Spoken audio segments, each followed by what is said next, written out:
Bonjour, excusez, enfin, je m'excuse du retard, mais je m'excuse d'un retard qui n'est pas de l'autre. Bon, d'abord, quelques mots suite à notre réunion de groupe cet après-midi. La question au gouvernement sera posée par Yannick Monnet sur le vote du Sénat contre l'application de la taxe Zuckman en pleine période de recherche de moyens budgétaires. Je voudrais surtout vous faire part, avant de laisser la parole à Mariana, qui va nous parler de sa commission d'enquête sur les essais nucléaires en Polynésie, peut-être un mot sur la Kanaki, dire à quel point notre groupe, j'imagine que c'était le cas de tous les autres, sont extrêmement inquiets par la situation internationale et l'agression de l'Iran par Netanyahou. Vous dire d'abord que nous souhaitons réaffirmer, nous allons publier un communiqué aujourd'hui, peut-être poser une question au gouvernement demain, en tout cas dire à quel point les guerres préventives sont étrangères au droit international, que la dernière fois qu'on a été confronté à une guerre préventive dans le monde, c'était en 2003 sur l'Irak, avec les fameuses fioles de Colin Powell. On sait ce qu'il en est advenu ensuite d'une guerre qui a déstabilisé complètement la région et qui a provoqué beaucoup de victimes civiles. Donc il faut réaffirmer, et nous regrettons que la France, par la voix du ministre des Affaires étrangères du président de la République, n'ait pas réaffirmé avec force le caractère étranger au droit international des guerres préventives. Ça c'est le premier point. Et donc on attend de la France et de l'Union européenne une parole beaucoup plus forte, adossée au droit international, parce que, et j'en viens à cela, ce qui nous inquiète énormément, c'est de voir qu'un gouvernement aux abois d'extrême droite en Israël attaque une autocratie religieuse qui est la République des Mollahs en Iran, et que le président des États-Unis n'a d'autre idée que de proposer que Vladimir Poutine soit le médiateur de cette situation. On voit dans quel monde dangereux nous sommes, là, ces quatre personnalités différentes les unes des autres, mais enfin, qui essayent de justifier l'injustifiable et de trouver des solutions qui sont des solutions uniquement sur la prédominance de la force dans le règlement des conflits, balayant d'un revers de main tout ce que le monde s'était efforcé de construire après la Seconde Guerre mondiale, qui était un monde adossé à des règles de droit international et à une organisation des Nations Unies qui en était le garant. Et donc, c'est cette inquiétude que nous souhaitons exprimer et dire qu'on ne voit pas d'autre rôle de la France dans le monde pour réaffirmer une autorité et réaffirmer une parole avec une autorité internationale qu'une France qui, par la voix de son président et du gouvernement, exprime notre attachement au droit international et rejette toute solution qui nous rappelle la loi de la jungle, la loi du plus fort. Les guerres préventives, il y a eu 2003 les États-Unis contre l'Irak, et il y a eu un peu plus loin de nous la décision d'Hitler d'attaquer le Japon et l'Union soviétique, qui reposait sur les mêmes principes de prévenir et non pas de réagir à une agression. Donc cette situation nous inquiète, et pour l'instant et pour l'heure, nous souhaitons surtout que la France soit à la hauteur de son histoire et du rôle qui est le sien en étant membre du Conseil de sécurité des Nations Unies.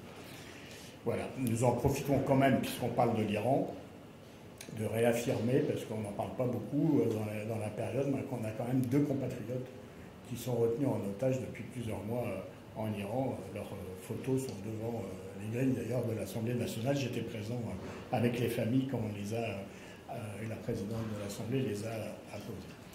Je vais laisser, puisqu'on a démarré en retard, je vais laisser à Mariana quelques minutes pour vous présenter. Elle fera une conférence de presse spécifique, mais dire 2 mots sur sa commission d'enquête sur les essais nucléaires en Polynésie, et puis je reviendrai pour répondre à vos questions et éventuellement parler du compte.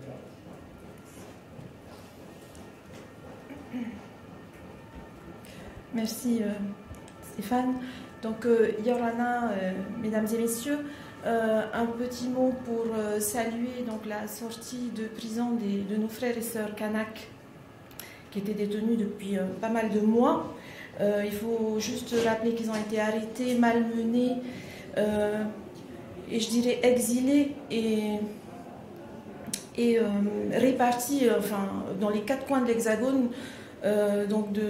Et tout ça, c'est inacceptable. Donc, ils sont sortis tous de détention jeudi. Et donc, je tenais à saluer déjà ce premier pas qui est le début d'une longue marche vers la vérité et la liberté de chacun d'eux. Donc, aujourd'hui, j'ai l'immense joie et fierté de vous annoncer que la commission d'enquête relative à la politique française d'expérimentation nucléaire et à l'ensemble de ses conséquences en Polynésie française publiera dans les prochaines heures le fruit de ses travaux. Pour l'instant, ça devait être en ligne ce matin. Il y a des petits soucis puisque apparemment le rapport est un peu conséquent. Donc voilà, vous pouvez ensuite à la fin de cette séquence vous rapprocher de mon cabinet pour, si vous voulez le rapport, on pourra vous le transmettre d'une façon plus simple. Voilà. Donc ce rapport en lui-même de 443 pages, dont j'ai eu la responsabilité et l'honneur de rédiger, est assorti d'environ 1000 pages de compte rendu d'audition. Et ça constitue donc un document important pour soutenir les décisions que le législateur prendra. Alors vous voyez, 1000 pages de compte rendu d'audition. C'est une commission qui a beaucoup travaillé. Et donc voilà, je tiens à saluer tous les députés et l'équipe autour qui a mené cette commission sérieusement. Ce rapport représente une façon de faire vivre la parole et les témoignages de tous ceux qui ont accepté de nourrir ces travaux et qui trouvent ainsi leur entière place dans ce document.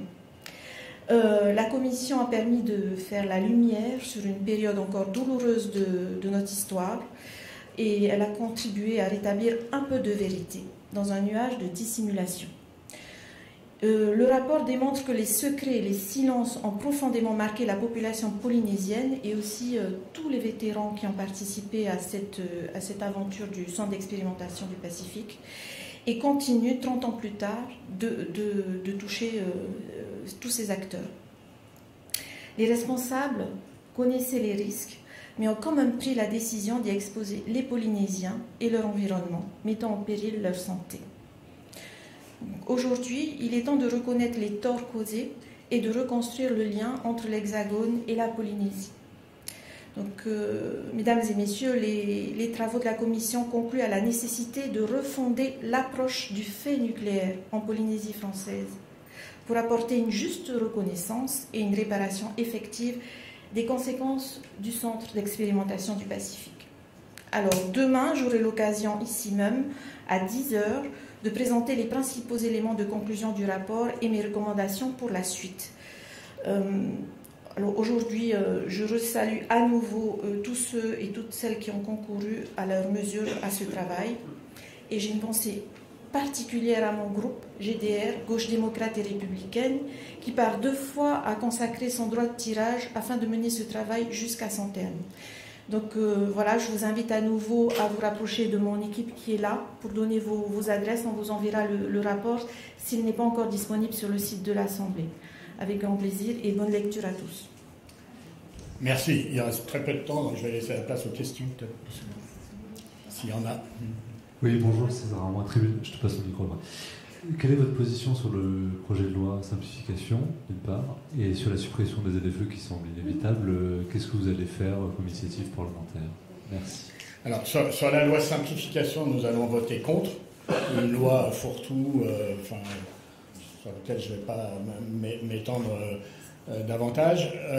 Et sur les ZFE, notre position, elle était non pas de nier la nécessité des ZFE, mais de considérer que les conditions de la mise en œuvre des ZFE, c'est-à-dire le délai imparti et le retrait des aides pour se doter de véhicules moins polluants, notamment pour les personnes modestes, n'allaient pas. Et donc nous étions pour un report du calendrier et pour le retour des aides aux personnes notamment aux personnes modestes qui n'ont pas d'autre choix. Donc on ne nie pas la nécessité des ZFE, mais pas tel que c'était mis en œuvre et surtout avec les reculs sur les aides aux véhicules propres. Bonjour, donc sur le conclave qui devrait se terminer, qu'avez-vous pensé de l'annonce hier soir du Premier ministre sur une prime aux seniors qui continuera à travailler? Première question. Ensuite, une double question sur la Nouvelle-Calédonie. Donc oui, ils sont libérés, ils sont toujours en France, en métropole, pardon. Et comment pensez-vous les aider pour repartir, puisqu'il y a un problème de billets d'avion visiblement, pour qu'ils puissent repartir? Bon, sur l'annonce de François Bayrou sur les aides, d'abord, je rappelle quand même que le Premier ministre avait lancé ce conclave en disant qu'ils auront carte blanche. Il n'a cessé d'intervenir pour peser sur les discussions au sein du conclave, d'abord sur les conditions financières, puis sur les conditions de la mesure d'âge qu'il ne souhaitait pas voir remise en cause, puis aujourd'hui par cette prime. Je rappelle que c'est une prime, c'est toujours très facile de faire des annonces avec l'argent des autres. Bon. Et cette prime telle qu'elle est avancée par le Premier ministre, c'est une prime qui puise dans les caisses des retraites pour verser, en plus du travail, une prime aux seniors, qui est une prime prise par un versement anticipé de leur retraite, donc prise sur les caisses de retraite. Donc c'est quand même un peu une tambouille qui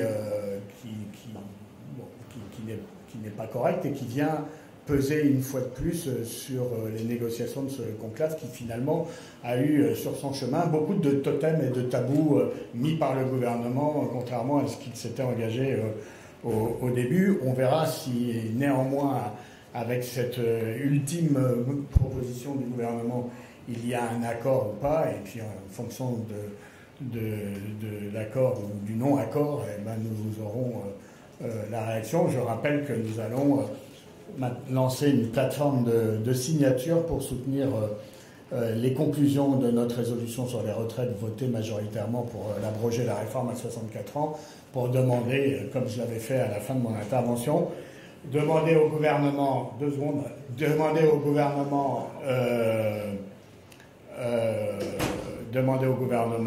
deux choses, soit qu'il tire conclusion du vote de l'Assemblée et abroge la réforme des retraites et revient vers les partenaires sociaux et l'Assemblée avec des propositions d'un nouveau débat sur les retraites, soit que le président de la République saisisse les Français par voie de référendum. Donc nous allons continuer de faire soutenir ces deux alternatives, 7 alternatives.